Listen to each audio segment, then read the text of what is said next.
He said, Mommy said you cut your balls, Daddy. Why'd you cut your balls? I said, no, I didn't cut them. I still got them, but I just got a surgery done, so I don't want no babies. And he goes, oh, why? Are you allergic? I said, a little bit, yeah, like a little bit. But I said, nah, y'all just older. You're going to be in 2nd grade. Your brother going to be in 3rd. I just ain't got time for that stuff no more. And he was like, oh, okay. Well, what happens if a baby touches you?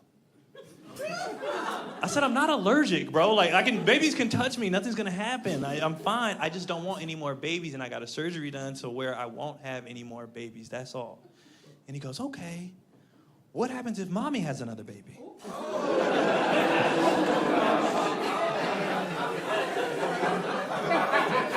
I said, well, then Mommy fucked up. And Daddy see you on the weekends, nigga. I'm out, you know what I mean? I'm not raising no side, baby, you feel me? I'm out of there, bro. I'm not raising side kids. I ain't a loser, you know what I mean? I'm out.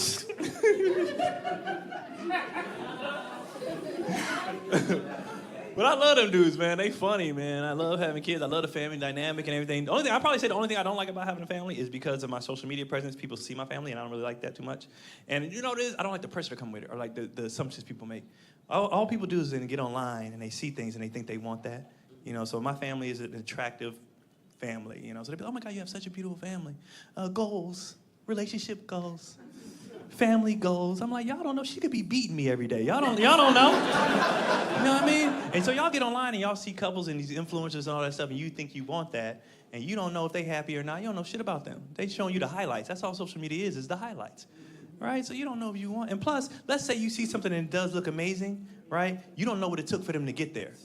So all y'all see on social media is everybody's end results, that famous person or that happy couple or whatever, but you don't know, I saw some lady say the other day, this older lady, she was like, you don't find love like this, you build love like this. That shit take time, and it's ups and downs and how to go through that. I mean, I seen a couple one time in the middle of my show, they were so distracting because they were all over each other. And I'm talking about, they, right in the front row. And I get distracted, I say, hey, like, enough. I was like, but I love to see it. You know, how long y'all been together? They was like, 30 years. I said, 30 years and y'all still all over each other like that? They said, yeah. I said, well, damn, what's the secret? True story. The lady goes, well, 10 years in, I wanted a divorce and he wouldn't let me. And then 10 years later, he wanted a divorce and I wouldn't let him. And then the last 10 have been great. And I said, wait, so the key to a happy marriage is you gotta hold people hostage? That's how this shit works. Like, I want a divorce. Well, get your ass in the basement and you lock the door. I'll let you out when you change your mind. You know, is that how you do it? I didn't know that was the key to success. I didn't know. Right? But me and my wife, we communicate, and I think that's why we do okay, because we communicate about everything. We talk a lot, and we're very realistic. I hate when couples get in a relationship and think, like, start being fake about the world. Like, she knows I'm on the road all the time. First of all, she's very pretty, like commercially pretty. So people hit on her all the time. She knows I'm on the road all the time. And, you know, so she'd be asking me, like, how's the road? I'd be like, it's good. Any girls hit on you? I was like, you know these hoes be on me. Come on, man. Like, stop. She'd be asking me questions. Any of them look good? Have you ever been tempted? I'd be like, this one got a fat ass. But I don't know if it's real, though. So, you know, I don't know, right? But we joke like that and we play like that. And we're very honest, though. But realistically, she knows, like, couples do need to, you know, stay in lock and everything. So when I go on the road, she refuses to let me go on the road without us getting it in first. Like, she will not let me get on that plane unless we smash, right? I'd be like, I don't need to like that. She'd be like, no, I'm not sending you out there with them hoes with a full load. No, come on. You gotta knock it out, right? And here's the thing. Sometimes I'm not always gone for a full weekend. Sometimes it's a one-nighter. I'm like, I can hold it for 24 hours, ma'am. I don't need it like that. Plus, I'm 40. I don't need it every day anymore. You know what I mean? My sex drive ain't even the same. Every day, that's too much. Like, 6 times a week is fine. Like, I don't need it every day, you know? But she won't let me. She be like, you know, we need to do it before you leave. And I'm like, I don't have to. She'd be like, come try. You know what I mean? Like, it's like when you have kids and you about to go on a road trip, you're like, anybody got to pee? And they're like, no. You're like, go see. Go in there and see. And then every time they be in the bathroom like, oh, I did need to go. You're right, I did. And it's the same thing. She'd be like, come in here. Come get some, come see. And I'd be like, I'm not horny, I'm fine. And she'd be like, let's see about that. And every time I'd be in there, I'd be like, you know what? You know, I did need it. I did need it. You're right. That's how we get down, man. And I'm glad I met her when I did, too. I met her kind of later, like almost when I was closer to 30, which I think was perfect because, like I said, I was for the streets early. You know what I mean? I was, bro. I was out here, you know. And it wasn't 100% my fault. I was a victim. I was a victim of the circumstance. Because, like, when you're a college athlete and stuff like that, it just falls in your lap. Like, it just comes. That's what comes with it, you know what I mean? And I'm glad I went to college where I did, by the way. I went to college in Montana, right? Yeah, I went to a PWI, predominantly white institution. And I'm so glad I went there, you know, because I had visited HBCU before I signed with the school, and I knew that wasn't for me. I knew it was, because I went to the Circle City Classic, right? If y'all don't know what that is, that's drumline in real life, pretty much, right? It was Jackson State versus FAMU, Free and AJ there, like it's a party. The stadium where the Colts play, full of nothing but black college kids, right? And I'm looking at all these beautiful black men, I'm like, yeah, ain't no way in hell I'm going here. Because if I go to that HBCU, I'm coming back to California with at least 15, 16 kids. Like, I'm taking them down raw, you know what I mean? Like, that's overwhelming for a young 19-year-old unsupervised kid with all them beautiful black women. I can't do that. You know what I mean? But in Montana, it was just a little easier to be like, easy, Karen. You know what I mean? Like, you know, like, don't get me wrong, I was fucking them too, but not at the volume as I would have been doing with the black girls, you know what I mean? You know, it's just, that would have been too much.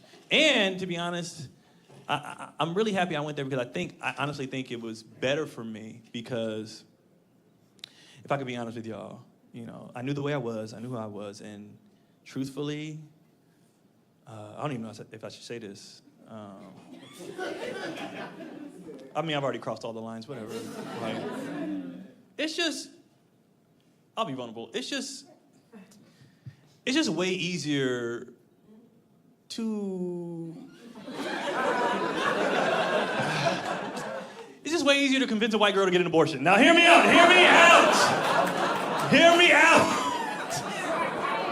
Hear me out.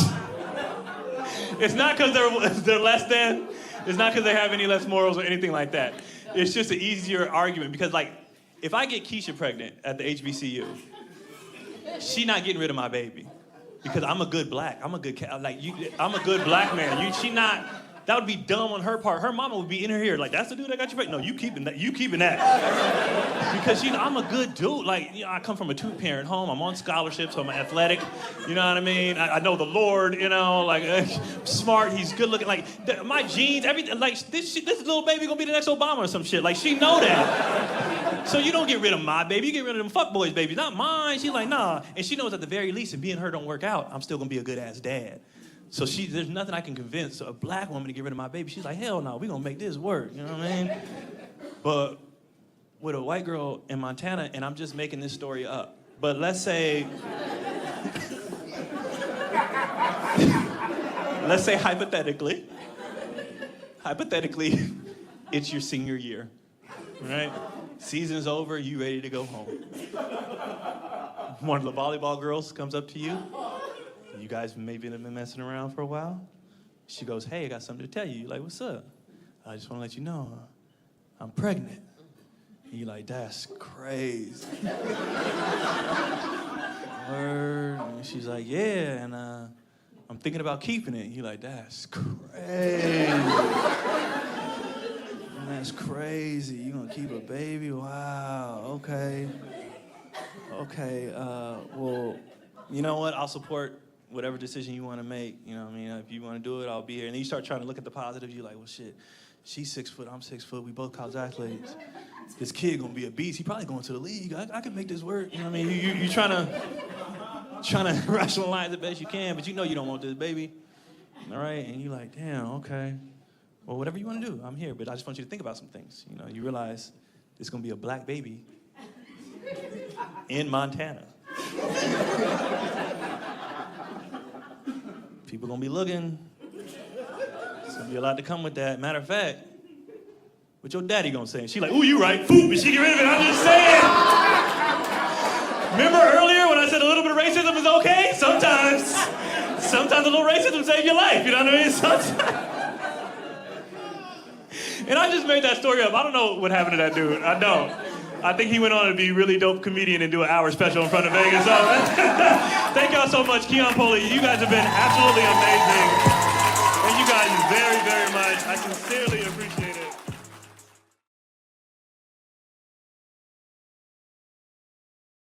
I saw this homeless dude walking the other day, right? And I was like, I realized I don't like homeless dudes that walk fast. That make me nervous. Because I'm like, where you got to go? Like, where? Like, where you rushing to? What you got to do today? Why you walking so fast? You ain't got no job to go to, you know what I mean? You ain't got to run home and turn nothing off. Like, why are you? Too far, all right, too far.